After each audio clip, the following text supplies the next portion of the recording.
Sit back, relax. Try to maintain your composure. You are about to become connected.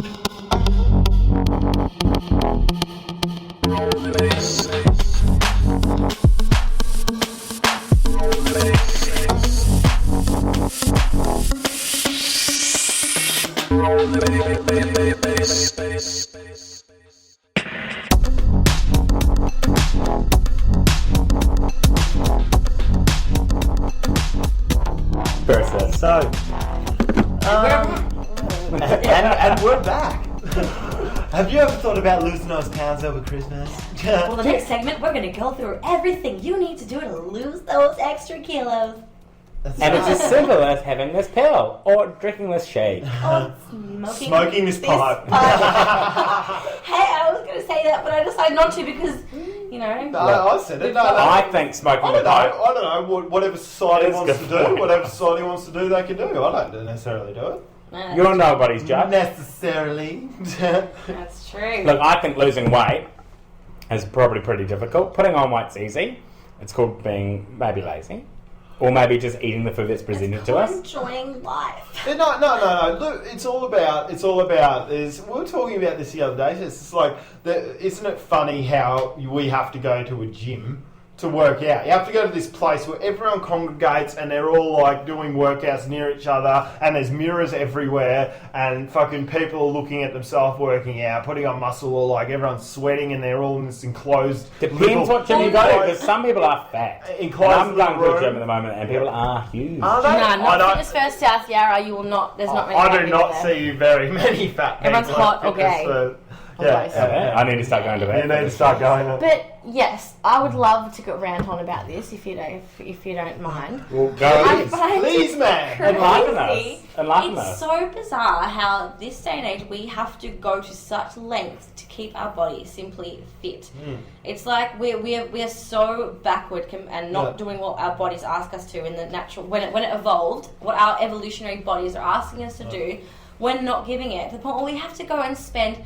We have to buy memberships and go and spend an hour a day walking on a treadmill, not going anywhere. We're not going from A to B, and we're just going to walk and waste all this energy, and then we go and eat food so we can go to the gym and waste the energy. With the fucking TV screen in front of us, and the little fan in the treadmill that comes up and hits you directly in the face, and all this sort of shit. But ideally, and a TV to get your mind off how shit it is. Yeah, I know. But ideally, we get our exercise out Well, through I our want to look daily like life. Miranda Kerr. I want to look like Miranda Kerr and all her friends. How do they start? They're obviously on the go all the time. They're out there. I'll tell you how they go. 90% of looking good is not about going to the gym. I see fat people who've been going to the gym for years. They're still fat. It's all about food. Yeah. What you put into your body. And people like Miranda Kerr and all the Miranda, and all the celebrities, they've got dietitians. Yeah. They've got chefs. If I had someone if you've got enough money every day and telling me exactly what I can and can't eat, and I don't have to think about it, I think that'd be the easiest way. But I want to just go back to what I think before. There must be a time when, if we wait long enough in the evolutionary time scale, that our bodies will go, oh, okay, we sit in an office all day. Now we're going to start making it so that our bodies actually store fat less. Okay. Our bodies, we don't... Well, we haven't caught up with that evolutionary process. Yeah, well, remember, we had 3 million years. I don't know about that. I reckon how quickly has our wisdom teeth and all that evolved to the point where we don't need them anymore. Like, I think there are parts of evolution that happen quick. No, I think never that quick. Not over the lifespan of one human being. Well, I think you're underestimating the power of the mind. We are destined to be at that fucking gym 3 to 4 times a week, if not more, if you like KFC and McDonald's. Okay, sure. Well, then let's not look at the pure evolution, but let's look at things like environment effects on the fetus, which completely change. That example of how in Holland a lot of the people were starved for a certain period of time because the Nazis starved them into the city. A lot of the mothers who were pregnant at that time, the fetuses that they had growing inside them, those babies that were born in that particular period all have a huge problem with obesity because they put on weight. Because they were conditioned in the belly to store fat, and any sugar food that they actually finally got, they stored. And so that is an example of when a short-term evolution, I think. Yeah. So you think we should have fat mums? Hey? We should have fat him up. Well, I mean, if you have a child in your womb, this child is feeding through signals that the body is giving it, and these signals, include, look, the outside world is a hostile place. I'm not getting any nourishment. I need to make sure that I can store fat. And in the same aspect, if the mum's fat and they just eat whatever they fucking want, then it's sort of like, well, it's all right. I can just deal with it and fucking, do whatever I want. Move on. So you mean then that, you'll have skinny babies? Maybe because you find there are a lot of people who are poorer, they're really thin, although they're often fat too, but how you find families that just have that frame that they're really That's when they're really, really super poor. When you can't afford food, you mean. But the problem is that the cheap food and fast food is all fatty foods. Mm-hmm. It's all high energy food, gets you to your cleaning job or whatever it is that you do to make your minimum wage. People who are poor eat poor food, and poor food tends to be a lot of carbs, a lot of saturated fat, because it needs to feed a lot of people. Normally poorer families, the money needs to go further, so there needs to be more of it, and it needs to be of high energy value. When the rich people can afford to have a $20 salad because they can afford it, and obviously it doesn't give them as much energy, but they can have another $20 salad in 2 hours' time. So the way that the economics are structured is that it keeps poor people unhealthy. Poor people are unhealthy because they're poor. Cheap, fatty, high-carb food is cheap. And if you go and buy McDonald's, it's cheap and it's easy, it'll feed your family and it's quick. And you might be too busy working 2 jobs, so it's a smart choice for that night. But if you have got a little bit of time and a little bit of money, you can put together a salad. Now, salads these days cost the earth, and really it's just some greens. They actually do, don't they? They cost the earth. It's very expensive. How much did we pay for that salad? So chicken, we had some chicken, that was $6. That was we 10. spent $50 at the supermarket and that thing. But we brought some yogurt. frogs. Okay, so let's say we spent $30. So the healthy foods are expensive. $30 on a salad, which would do $5 or $6. But how much is a loaf of garlic bread? Or there's double loaves of garlic bread are down to $2 from Coles. You buy 2 of them for your family if you've got a lot of people to feed. You might make a pasta. Now pasta's 99 cents, and you eat pasta sauce and your meat. So you'll be able to, if you're all poor, you'll be able to feed your family of 4, let's say, for maybe $15. Right? No, under $10 if you go to Coles and follow a recipe. Under $10. You need to have some things for Coles on, but it seems like the pattern emerges that the more processed the food, the cheaper it is, which I find so backward in terms of looking at labour costs and putting it through the factory. But I don't get how that works then. Because it stretches further. It stretches further. Okay. So, for example, if I get some meat, let's say I've got a nice bit of fillet steak. Now, fillet steak might say you go to Woolworths, it's $20 to $30. That's a nice, hasn't been touched. But then that's only going to feed 4 people. For $30, and that's only the meat part of it, the protein part.